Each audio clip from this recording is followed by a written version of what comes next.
speaking of all of this, all right, we had an absolute bombshell drop. All right, so we had Movsar Evloev, who I thought was a pretty bad matchup in terms of just like grappling and all around fighting for Bryce Mitchell, but he gets an equally tough opponent in Bryce Mitchell, ranked at number 9. He's going to be fighting Ilia Topuria, who obviously is one of the most exciting fighters, one of my favorite fighters in all of the UFC.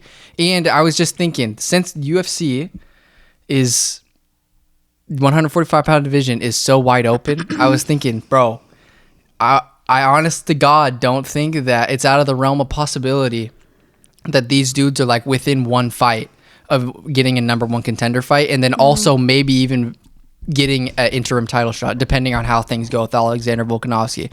And so I think that's like super interesting, because it's like Ilia Topuria and Bryce Mitchell. Bryce Mitchell is the man. Like, he can grapple with anybody in the division, and Ilia Topuria, he's already shown up that he can hang with some tough dudes at lightweight, because I think Jai Herbert's striking is some of the best at lightweight, but he does get touched a little bit. But Ilia Topuria, dude, well-rounded. He has probably one of the sickest combinations in all of the UFC. His body shot to like overhand right will put anybody's lights out, and you know that he's not scared of anybody. He can get up off his feet after getting taken down, and he's going to also look for takedowns. And so this fight between him and Bryce Mitchell is going to be insane, but both of these dudes are ready to fight for the top, and especially if Ilia Topuria can get the job done, what would that put him at least at number 9, taking Bryce Mitchell's spot? And then after that, bro, you could plug and chug him in with anything, because I feel like the UFC might look and see, like, in terms of making a number 1 contender fight.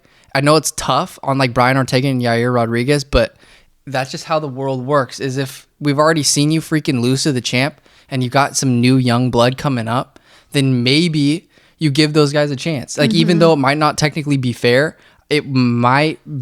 I think that it's plausible that Ilia Topuria and Bryce Mitchell could be fighting for a number 1 contender fight after.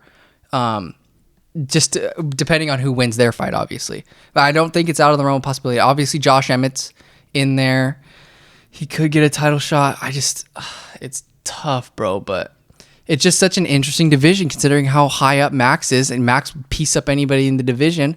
But then when it comes to like stylistic matchups that can beat Alexander Volkanovski, I feel like the way to do that is you're going to have to close distance and not be scared. And those guys are going to be like Ilia Topuria, Movsar Evloev, and like potentially Bryce Mitchell. I think Bryce Mitchell gets absolutely pieced up. I think the best guys in the division that could beat Alexander Volkanovski are obviously Ilia and Movsar, just because they're so well-rounded and that's what it takes. I would love to see eventually, because like Ilia Topuria versus Max Holloway, dude. I think Ilia Topuria, pound for pound, like if you look across the board at number 14 guys in the world, like Tony Ferguson at lightweight, Daniel Rodriguez at welterweight, Chris Curtis at middleweight. Who do we got? Adrian Yanez, who's really good at bantamweight. But I think Ilia Topuria, it just goes to show how deep 145 pound is, because Ilia Topuria could easily beat anybody in the top 5 right now. And he's ready to go. Like, there's no fast tracking anymore, bro. Like, these guys, just because they're prospects, it doesn't mean anything anymore. Like, these dudes are legit, and you can put them basically anywhere in the top 5 and they'll destroy. So you can't really say that with anybody else at number 14 in any other division, dude. But yeah, that's like my thoughts. Like, this was like a bombshell to me, because even though these dudes are lower in the rankings, just because of how dominant Alexander Volkanovski's been, all you have to do is get a really convincing finish over somebody and just like collect some star power, and that's going to be the only way besides Henry Cejudo that you could get Alexander Volkanovski to come back down. Because I honest to God think that he might stay up at lightweight, but depending on how the fight goes with Islam, it might change his mind, because that could go really bad.